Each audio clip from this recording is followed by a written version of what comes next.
All right, welcome in. Brian Edwards, MajorWager.com. Just want to give you a brief preview of Saturday's UFC 242 event in Yas Island, Abu Dhabi, the UFC's third trip over there, where, of course, UFC 112 was held, and ironically, the great iconic run of BJ Penn in the lightweight division ended at the hands of Frankie Edgar in a shocking upset.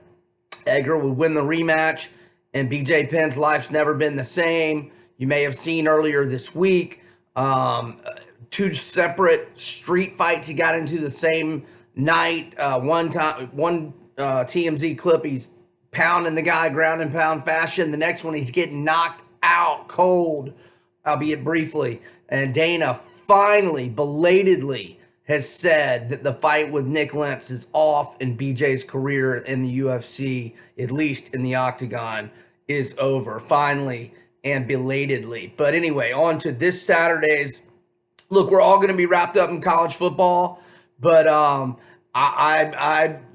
highly recommend you go to a sports bar that has the UFC where, you can be watching the late games, Fresno State, Minnesota. By the way, my football video, that was another trend I didn't get to. Jeff Tedford as an underdog at Fresno State the last 2 years, 8-0 against the spread, 4 straight outright wins. He's +3 against Minnesota late night Saturday. Oregon State, Hawaii is not on TV, but the late games that you can watch late Saturday night at a bar that has the UFC, you can, get you some combo watching going on, and who doesn't like?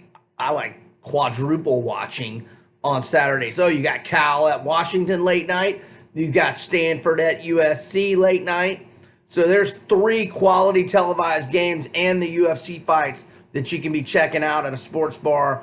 You can go to UFC.com/bars and you can get confirmation on where the closest bar. All you do is enter your zip code where you're at, and it'll tell you where it's confirmed that the bar has the pay-per-view done. Okay, so I'm really only going to get into 3 fights.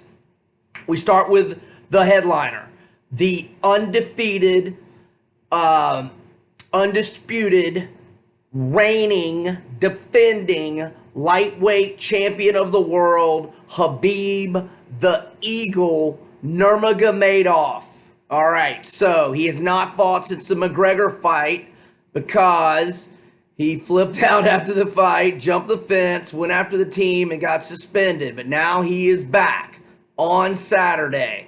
Khabib is back, and so he has been off since, it hasn't even been a year. So it will have been 11 months and 1 day. October 6th is when he beat McGregor. Okay, Khabib's career, he is 27-0. He entered the UFC 16-0, so 11-0 in the UFC. He's got notable scalps over the likes of Rafael dos Anjos, defending lightweight champion, Michael Johnson, Edson Barboza, Raging Al Iaquinta, former lightweight champion Conor McGregor. He is facing Dustin The Diamond Poirier from Lafayette, Louisiana.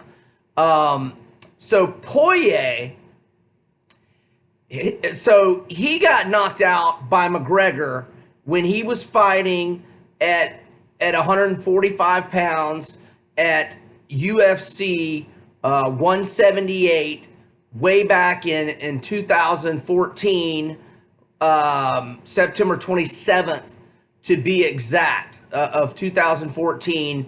So Poirier loses to McGregor.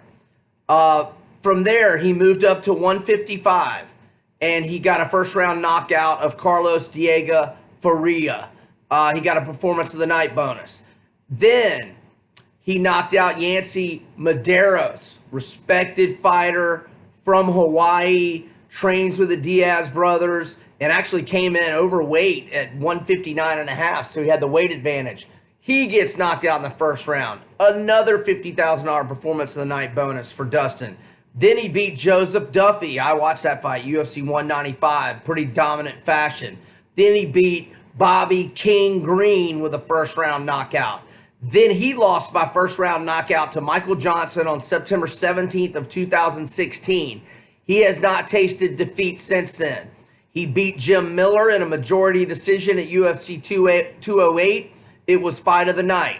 Then he had the fight with Eddie Alvarez. He was kicking Alvarez's ass. Alvarez landed some stuff. There was a momentum shift. Alvarez landed a grossly illegal knee that left Poirier in all kind of shape. That was ruled a no contest, even though it should have been. I was pissed because I bet on Poirier. It should have been a disqualification and a W for Poirier, but it wasn't. They eventually did the rematch, but before the rematch, he beat Anthony Showtime Pettis, the former lightweight champion. So there's one former lightweight champion that he has beaten in Anthony Pettis. That was a fight of the night. Then he beat Justin Gaethje in what I thought was the 2018 fight of the year, fourth round knockout. It was fight of the night. Then he got the rematch with Alvarez, and Alvarez was such a dick leading up to that fight. He was acting like Poirier should have continued after he took that ruthless knee that busted his head all open, and he got what he had coming. Second round knockout on Eddie Alvarez, another former lightweight champion. And then UFC 236 in the ATL, April 13th, Max Holloway had either an 11 or a 12 fight winning streak going into that, lost by lopsided unanimous decision, and he remains the current featherweight champion. So, you know, Poirier has beaten, actually he's beaten Holloway twice, the reigning current featherweight champ. He lost to the former featherweight and lightweight champ in McGregor, but has only lost once since then in a 5-year span, that being to Michael Johnson, and no shame in that defeat. Michael Johnson is a hell of a boxer with all kinds of speed and power, but then he beat Pettis, Alvarez, and those are former champs, and as 2 wins over Holloway. So 4 wins over current and former champions during this run that Dustin's been on. The Holloway fight was fight of the night. He got a performance of the night bonus against Alvarez as well. So Dustin, even though he used to fight at 145, he is a huge 155er. I don't even know how he makes weight, which we'll find out tomorrow morning, but he's never had a problem. He has never missed weight. I don't know. I could look down here and see if he ever missed at 145, and he didn't. Dustin, the ultimate professional, has never missed weight. Okay, so Khabib is undefeated. Everybody knows what he does. I maul people. He wrestles, and he wrestled bears as a kid. Don't believe me? Just Google it. He is about a -1 favorite. Most books have Dustin at +350.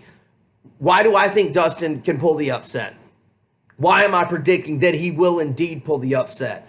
Because he's much better standing. And I think that he's very good on the ground. Now, look, when Khabib has gotten people on the ground, they don't get back up. I think Conor actually might have gotten back up. What would that have been? Like late in the second round, I think of their fight. I think he did get back to his feet. But anyway, Dustin has a major advantage standing. He has power galore for a lightweight. And first off, I think he's going to make it very difficult for Khabib to get the takedowns that he always gets with his pressure. And look, Dustin has got great cardio. He just went the 5-round distance with Max. He went into the 4th round, had to dig deep to beat Gaethje. Let's see. He had a 4th round with the Korean Zombie when they fought back in 2012. That was a hell of a fight. So he's got experience into the championship rounds. Khabib went 5 rounds with Iaquinta, went into the 4th with Conor. I'm not looking at his page right now. I don't know that he's gone that deep. Well, here, I can pull it up. I don't think he's gone deeper than those 2 fights. I don't think he's had to go deeper than 3 rounds as I'm on his page now, scrolling down. And As a matter of fact, he has not. So his last 2 fights, going the 5-round distance with Iaquinta and into the 4th round with Conor, longest fights of Khabib's career. And so Dustin has gone into the championship rounds more often. Dustin is brimming with confidence. He is so relaxed. He's been over in Abu Dhabi for like a month. Khabib's under all sorts of pressure. He's going to have his father, who can't get a visa in the U.S., but his father is going to be in his corner for the first time ever in a UFC fight. I mean, I'm not saying that's a big part of my handicap, but that's a lot of pressure on Khabib. And the whole Muslim world is going to be there. And I think Dustin's going to shock the world. I started out this week just saying, you know, it's certainly if you're a gambler and it's plus 350, I mean, and you know, the guy's on a roll and you know he can knock him out. And, you know that he can survive better than most on the ground with Khabib. You know, you bet it. But I'm just growing more and more confident on this pick. I mean, look, I'm not saying risk a lot. I mean, we are going against an undefeated guy who wrestled bears when he was 7 years old. And again, Google it if you don't believe me. But I'm calling the upset, man. I think Dustin's going to get it done. And that's that. That's what I think. Plus 350. Don't risk a lot, but get paid on that one. Co-main, Paul Felder, Edson Barboza. All right, they fought like 3 summers ago, maybe 4 summers ago, and I bet Barboza. And Felder clearly won round 1, and it was a 3-round fight, as it is again for the co-main event this time. And rounds 2 and 3 were very close, and I was very nervous. I had a pretty big bet on Barboza, and I felt very fortunate and lucky to have won. And I'm a fan of Paul Felder, a big fan. And since his father passed away like 3 years ago, he's been a man on a mission, man. He's been red hot.